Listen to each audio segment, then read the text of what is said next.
Welcome back to 52 Lockup. I am your Appletini Cadma of Bitten Apple TV.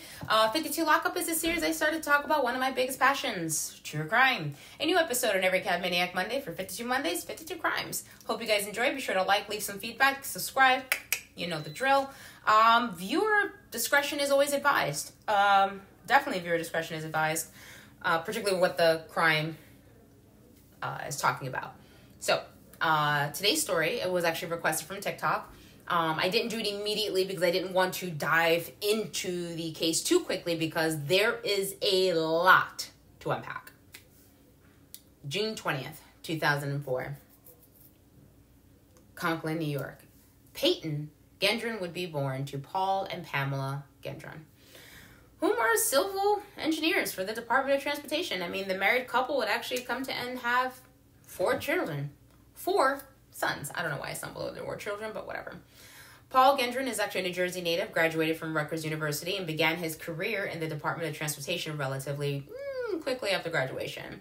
He was active in the Public Employees Federation as chairman of labor management issues for unionized transportation workers and as a PEF council leader and executive board member.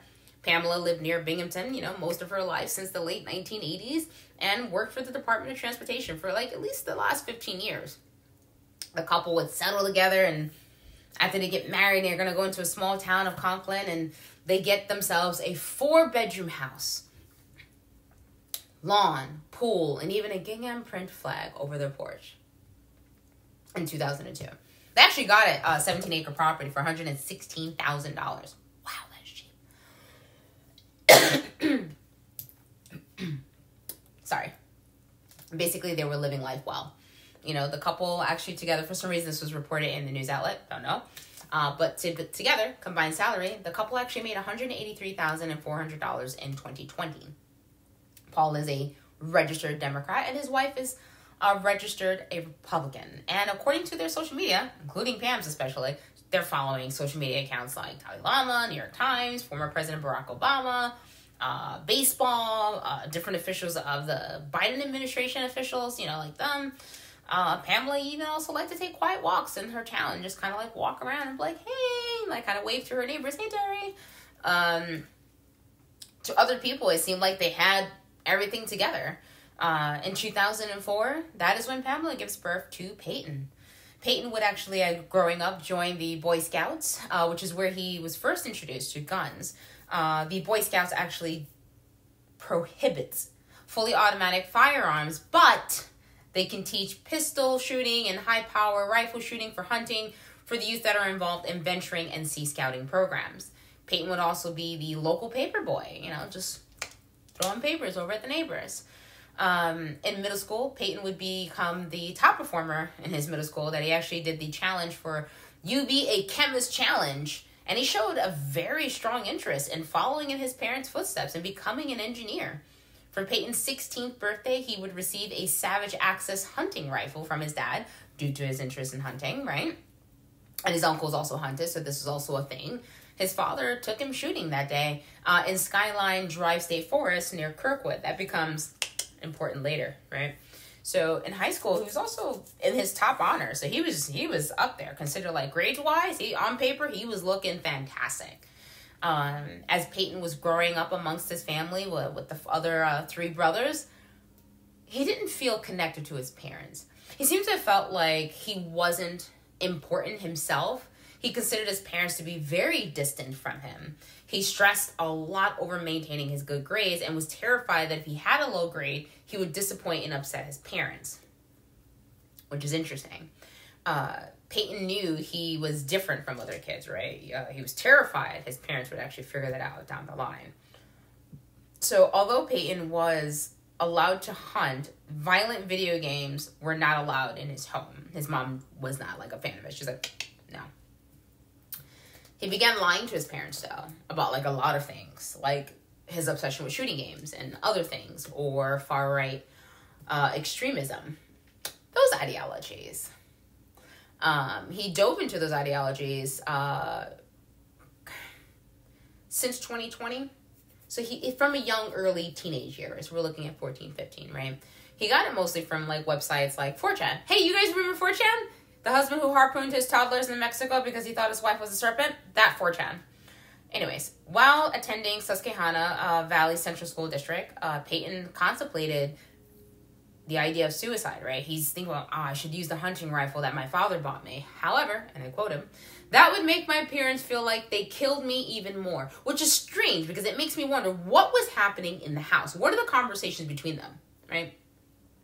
He held his high grades, but he was still alone. He had no friends. And although he did not have any friends, he saw these random quirky moments that people in hindsight are starting to really remember. Like in a school project, they were discussing about picking a type of government. He chose something a little Hitler-esque. In his last year, he came to school for a week in a hazmat suit. I mean, it could have been a joke. No one was actually really sure. You know, like someone makes a joke and you're not sure if you're part of it. Like, you know, you're just one of those confusing moments. That's basically his thing. Peyton began to dive deeper into let it breathe. White supremacist. That's what he was becoming. Those people believed and had the ideas that there's a natural superiority of the lighter skinned or the white, right, human races over other racial groups. The relationship between him and his parents, again, while he's diving into the far right extremism, continued to become estranged and just more distant and problematic, silently problematic. It will be quoted from Peyton later on that he says, my parents know little about me. Now, Peyton's now turning 17 for his high school graduation in June 2021. However, right before graduation, high schoolers are logging in for economics class in their virtual learning program. They're like, oh man, teacher's like, hey, what do you plan to do when you retire? Everyone's like, ooh, travel, ooh, do this. And he's like, murder-suicide. New York State pays a visit to his house. Now, despite his protests, he's like, I'm just joking. The 17-year-old was viewed by his classmates as a loner with good grades because he didn't have any friends. So the police were sent over there because they're like, you going to be a threat? Are you going to be a problem? What's happening here? And he ends up being taken into custody to the hospital for his psychiatric evaluation under the state mental health law, right? He would be proposed as not a threat a day and a half later. And then 2 weeks later, he was allowed to participate in his graduation festivities. This is one of the first major warning signs for the parents. He would be actually enrolling in SUNY Brim, I believe, for the fall. In hindsight, officials now say, that was a missed opportunity. We fucked up right there, right? Peyton was a fan of the internet as well as creating publications of his life online, whether you're looking at 4chan or Twitch. Actually, on Twitch, he was known as Jimbo Boy, where he would consistently post up disturbing videos. Viewers were often disturbed by the content he would post up. So in November 2021, Peyton would continue to post up messages again about how distant his relationship was with his parents.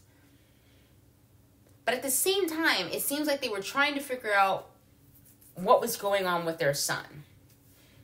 He would lie. He's orchestrating a plan that he plans on hiding from his parents.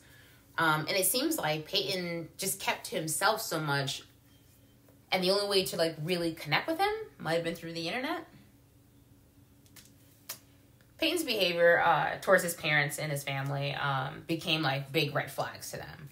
They grew nervous, and I guess they were trying to become more involved into whatever it was that he was doing or interested in. I don't know. They could have been extra strict and tried to make sure he was on top of his grades. Maybe that's why their relationship was distant. I don't know. Peyton will begin to order hundreds of dollars of body armor, modifies an assault rifle himself in his bedroom. And Peyton becomes extra anxious and paranoid that his parents were going to figure out what he was planning. His goal was to hide this from his parents. That's a big thing. This entire way through. It's a big thing. Peyton would actually end up spending about nearly $1,000 on random military items, including an AR-15 and illegal magazines. He got a lot of the money from during the winter when he would work at Conklin Reliable Market to save up his money. And he purchased that semi-automatic weapon legally from Vintage Firearms in Endicott. Then he modified it for $60, basically. Now, there are limits in New York State for what you can buy in regards to weapons and ammo and all that other stuff. So when he hit his limit, he went over to Pennsylvania Alliance and purchased. Now, even though the parents were trying to figure out what the hell is Peyton up to, he would still tell them, oh, I'm fine. I'm doing fine in school, even though he planned on withdrawing from school. So he's still making his plan. Now, according to Peyton's writings, and on February 20th, 2022, his mother would actually come across his combat helmet's liner. It was mixed in with his laundry. She's like washing clothes, she's sorting things, putting things in the dryer, and she's like, the hell is this? Yeah. By March 5th, Peyton actually goes into his father's computer and upgrades his cell phone plan, specifically so he could live stream on Twitch. That's important for later.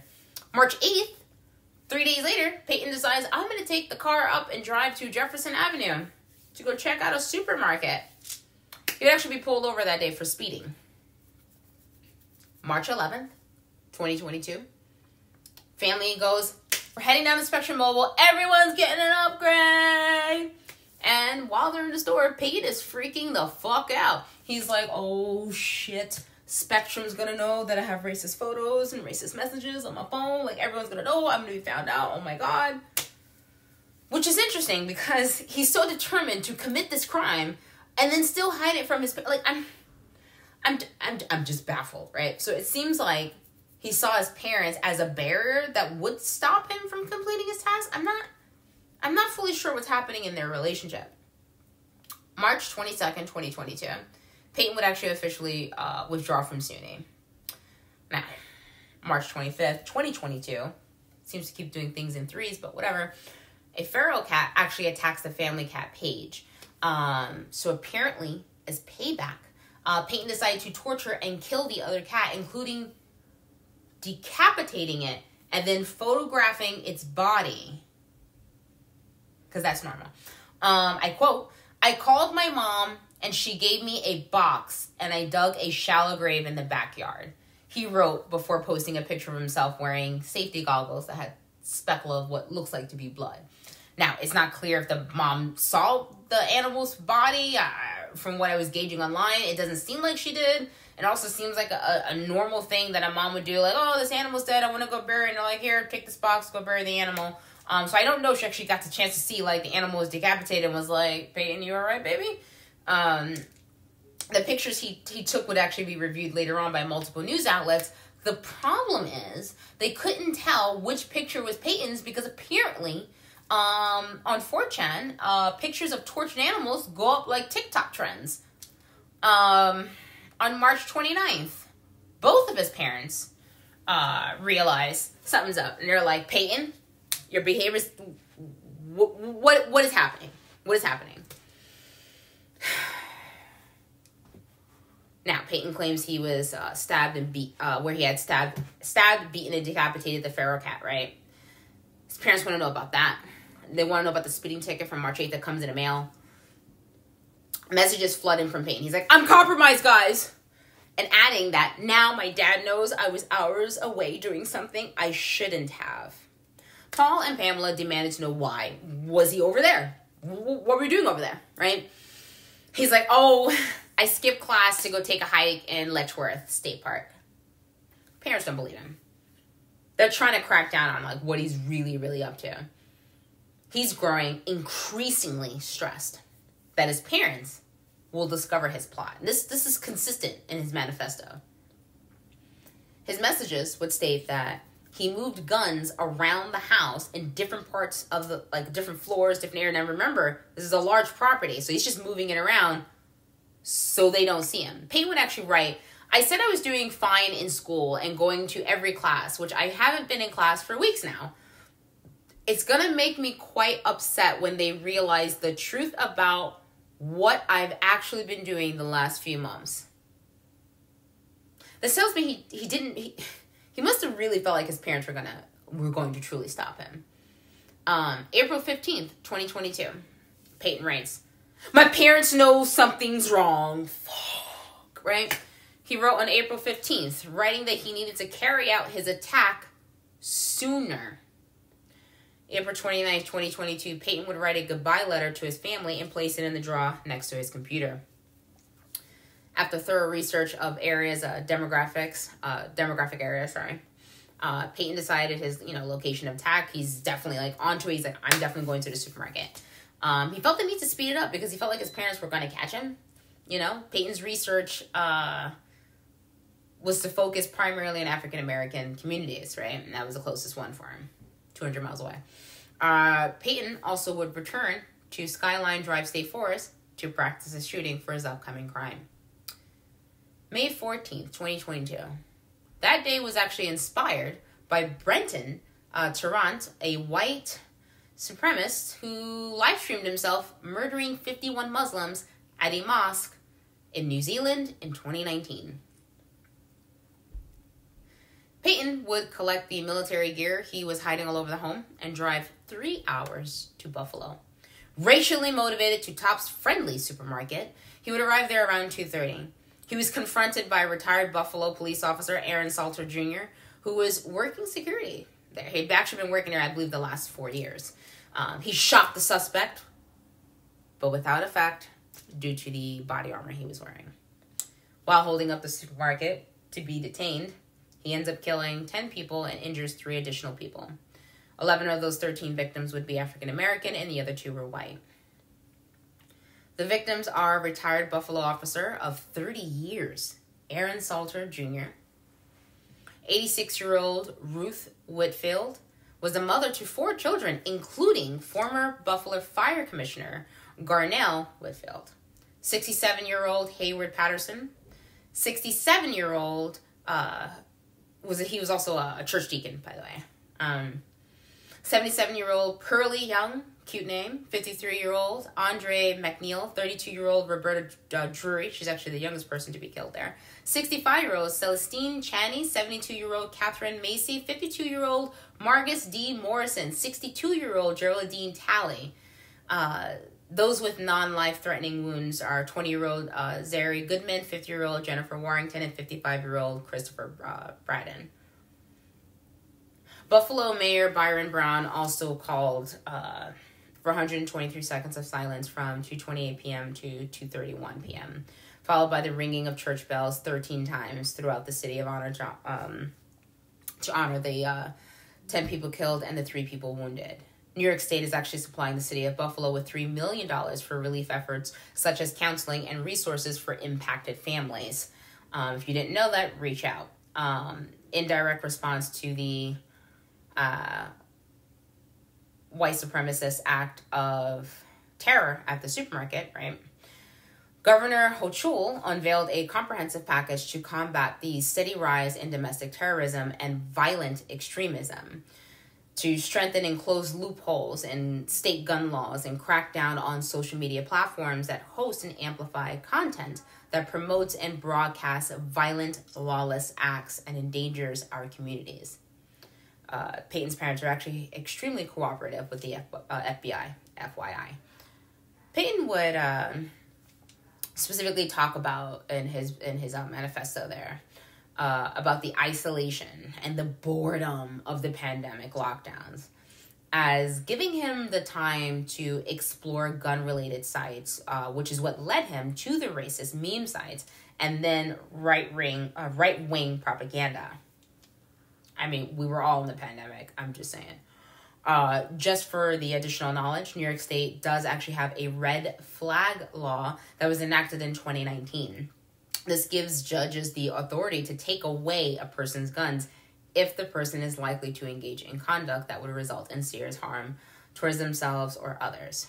Again, that interview, that first hiccup, it wasn't like there was a buildup. Usually there's like a buildup. There was no buildup. It was just like, small little thing-ish. And then it was like, bam, he went big, right? Because he didn't want to be stopped. An essay published in American psychologists Stephen O. Roberts and Michael T. Rizzo asserted that present-day Americans have inherited a racist system and undeniably inherited some profoundly racist beliefs They detailed 7 factors that continue to affect American racism and suggested ways to reverse this process. Now, the 7 factors that they accounted for were categories, factions, segregation, hierarchy, power, media, and passivism. So categories. People see races, not individuals. Early on, children start to categorize, right, according to race. Racial biases emerge in children as young as 3 years old. I think that comes from a nature and nurture thing as well, depending on what's around them and then who is around them, right? Factions. People treat their own race like it's a team. Children feel that their own group requires their loyalty, trust, and cooperation. Segregation. People separate themselves on the basis of race. Most Americans have more contact with white people than with people of color, which contributes to people often seeing persons of color as homogenous stereotypes. Hierarchy. White Americans are granted a status above all others. As one example, even God is often portrayed as white, which leads people to perceive white people as godlike. Power. White Americans have the power to set norms and structure society. This extends to politicians, educators, and even parents. White parents rarely talk with their children about race and racism, which gives white children the illusion of post-racialism. Media. White Americans are portrayed as superior to Americans of color. Over the past 20 years, the proportion of low-status Black TV characters has tripled. Passivism. People ignore and deny that they do any of this, thus allowing the system to persist. Put simply, Robert and Rizzo argue that racism is as American as apple pie. It's the links are actually below. It's actually quite interesting to kind of just like really dive deep into that article. So I definitely would recommend people to look into that. I quote the National Library of Science. After several racist killings in the civil rights era, a group of Black psychiatrists sought to have extreme bigotry classified as a mental disorder. The association's officials rejected the recommendation, arguing that because so many Americans are racist, even extreme racism in this country is normative, a cultural problem rather than an indication of psychopathological. Although recently there are found some associations between highly prejudiced people and other indicators of psychopathology.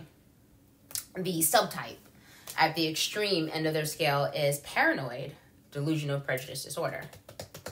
And just so I am clear, like clinically speaking, like mental illnesses are conditions that impair our ability to function in certain society or certain cultures. So for example, in American culture, we expect people to like not come outside naked, right? Like that's an expectation. If you live in New York, you know why I'm making that face. So we may suspect that if someone comes out naked like that, like, hey guys, we may start to go, oh, something's wrong. In another article, Dr. Rebecca Coons said, so in a very real way, our culture decides what is mentally ill and what is not. And in her opinion, racism does not impair one's functions in society by itself in a technicality, just so we're clear on where they're coming from. Extreme racist delusions can also occur as a major symptom in other psychotic disorders, such as, you guessed it, schizophrenia and bipolar disorder. Persons suffering delusions usually have serious social dysfunction that impairs their ability to work with others and maintain employment. Like some people who had not a single friend in school coming up. Okay. According to a government website in the UK from the Youth Justice Board's Preventing Religious Radicalization and Violent Extremism, a systematic review of the research evidence. I quote them. The New York Police Department, NYPD, report which systematically examined 11 in-depth case studies of Al-Qaeda-influenced radicalization and terrorism conducted in the West identified 4 phases: pre-radicalization, self-identification, he got there, indoctrination, and jihadization. This is considered to be a rapid evidence assessment guided by the situational action theory. The same 4 phases can be applied to all forms of radicalization, including the ones that Peyton found himself in. The New Zealand attack, right, terrorist attack against Muslims, seemed to have pushed and highlighted the susceptibility a person can have to being radicalized, particularly online. So during an interview with Dr. I'm pronouncing this correctly, Dr. Ari Kruglansky stated, I would assume that it's definitely increasing in frequency, both in the United States and now we have New Zealand. These acts of violence that are widely publicized in the media, whether it is vehicular murder or shootings of, different kinds, these things are multiplying, and I think that it's definitely copycatting. Not just simply copycatting, but realizing that it's very effective way of getting attention to oneself, getting attention to one's cause, getting attention to one's heroism, as it were. I would not be surprised that it will be multiplying even more in the future. That's what he said after the New Zealand thing. He would also later state, the basic core dynamics is the same. In both cases of the white supremacist or the Islamic terrorist or the Sri Lankan terrorist that we studied, the underlying motivation is what we call the quest for significance, the quest to matter, to have self-respect and the respect of others. This is very much the case with white supremacists. We just finished a book on neo-Nazis in Germany to be published by Oxford University Press, and we studied about 40 of them that went through the whole cycle of joining, being active for about 10 years, living, and then trying to reintegrate into society. And the motivations are very similar to those of the youngsters who traveled to Syria or Iraq to join the ranks of ISIS. The motivation is to do something important, to matter, to become a hero and martyr, to gain the power, to get influence through a violence against others. We have a model that explains the conjunction of this motivation with an ideological narrative and the support of the network that validates the narrative where you have these 3 components together. Whether it be white supremacists, Islamic jihadists, or an ethno-national terrorist, you have the very same ingredients. There's the need to become significant, do something heroic, to become a martyr. A narrative that tells you how to do it, how to attain that goal through hitting, through fighting, through destroying the alleged enemy of one's region or religions, one's nation, one's ethnic group. And there is a group of networks that validates this narrative. It views it as part of the shared reality that this is actually real, that this is really justifiable, even though mayhem and violence are generally prohibited by society. You need a network, a local network that tells you no, no. In this case, it's allowable, right? So you have permission. You have the license to kill, as it were. That's what the doctor said. These are domestic terroristic attacks, and innocent people are caught in the crossfire. A new study from researchers at the University of Southern California, led by author of the study was Dr. Mohammed Attari, explored the role of online communities in the rise of such radical positions. The study finds that the greater the level of moral agreement in the online community, right, that same narrative, the more likely it is that the members will feel free to engage in hate speech, right? Because they're like, amongst my own, Dr. Atari noted social media platforms do not particularly care about this. Their algorithms are designed to maximize profit, not well-being. There is a ton of work that can be done on the policy side to make better social media platforms that protect people's privacy, liberty, mental health, and access to reliable news rather than exposing users to misinformation, hate, and othering. Anyone can be radicalized, but children and the youth are more susceptible to this, probably because their prefrontal cortex is not fully developed until the age of 25. However, age is not just a factor to the radicalization for terroristic groups. One of the ideologies Peyton was stuck on was the replacement theory. You're like, what? What's that? That's the belief that minorities are replacing white people. I mean, we're not Skynet. And isn't it... The interesting aspect of this theory seems to stem from what some people believe to be a deep-rooted fear of history being repeated back towards themselves. History, right? Everyone should be paying attention. What's that? Critical race theory? Never mind. According to the National Library of Science, I quote them, this is a big word, phenomenological level, dysfunctional emotions lead to the experience of an intense psychic sufferance or discomfort, like intense, long-lasting anxiety, depression, anger, guilt, shame, hurt, the usual. This is the moment of maximum vulnerability to radicalization and extremism. It is possible that there were signs before there were signs. I mean, it's possible, but as you can tell, I've done everything I can to research this kid, right, before tackling it on. It seems like his parents tried to stop or get more involved, but they missed a lot. Those who evaluate him missed a lot.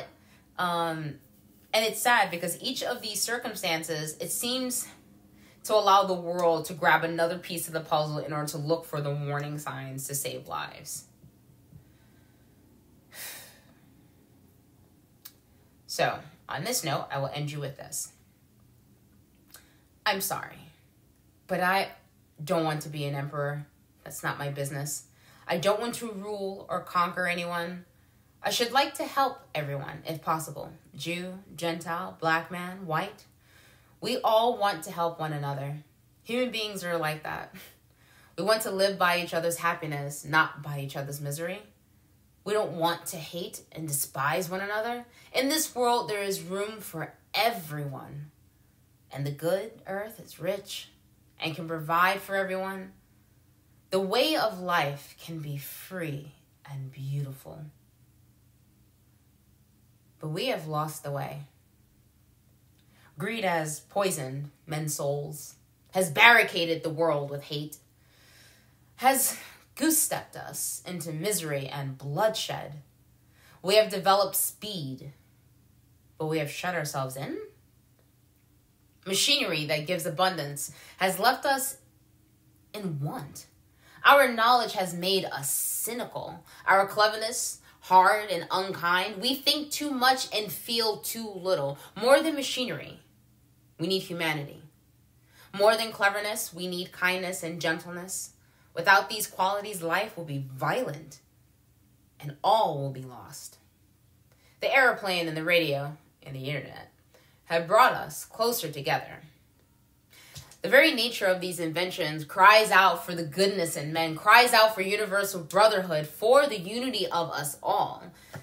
Even now, my voice is reaching millions throughout the world. Millions of despairing men, women, and little children, victims of a system that men torture and imprison innocent people. To those who can hear me, I say, do not despair. The misery that is now upon us is but the passing of greed, the bitterness of men who fear the way of human progress. The hate of men will pass, and dictators die. And the power they took from the people will return to the people. And so long as men die, liberty will never perish. Soldiers, don't give yourself to brutes, men who despise you, enslave you, who regiment your lives, tell you what to do. what to think, what to feel. Who drill you, diet you, treat you like cattle, use you as cannon fodder.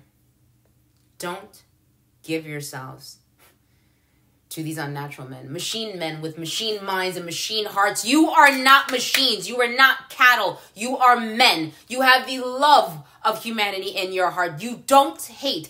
Only the unloved hate. The unloved and the unnatural. Soldiers, don't fight for slavery. Fight for liberty. In the 17th chapter of St. Luke, it is written, the kingdom of God is within man, not one man nor a group of men, but in all men, in you. You, the people, have the power. The power to create machines, the power to create happiness. You, the people, have the power to make this life free and beautiful. To make this life a wonderful adventure. Then in the name of democracy, let us use that power. Let us all unite. Let us fight for a new world, a decent world that will give men a chance to work, that will give youth a future and old age a security. By the promise of these things, brutes have risen to power, but they lie. They do not fulfill that promise. They never will. Dictators free themselves, but they enslave the people. Now, let us fight to fulfill that promise. Let us fight to free the world, to do away with national barriers, to do away with greed, with hate and intolerance.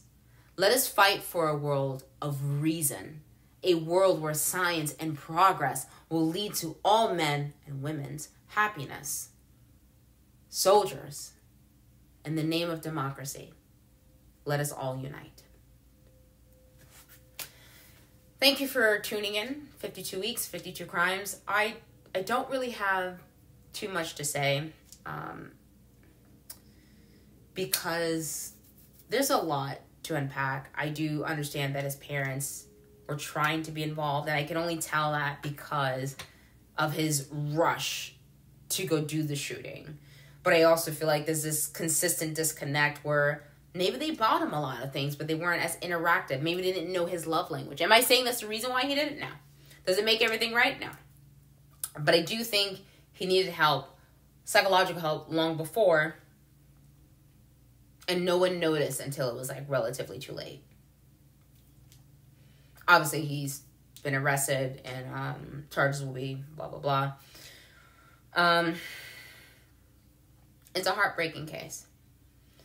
The other aspect of the case that people are very upset with is the handling of Peyton, which I believe is a case on its own. And it's already been almost 40 minutes with you guys, so I appreciate you guys for sitting there listening. The handling of Peyton in comparison to other criminals is drastically different from others, and you'll find more of this in the news. And it's heartbreaking because you want to have your faith in the good. You want to have your faith in humanity. Either way, in the name of democracy, let us all unite. Kind of after saying something so serious, it feels weird to do the whoop whoop, but I guess it's the only way you know that the show's over.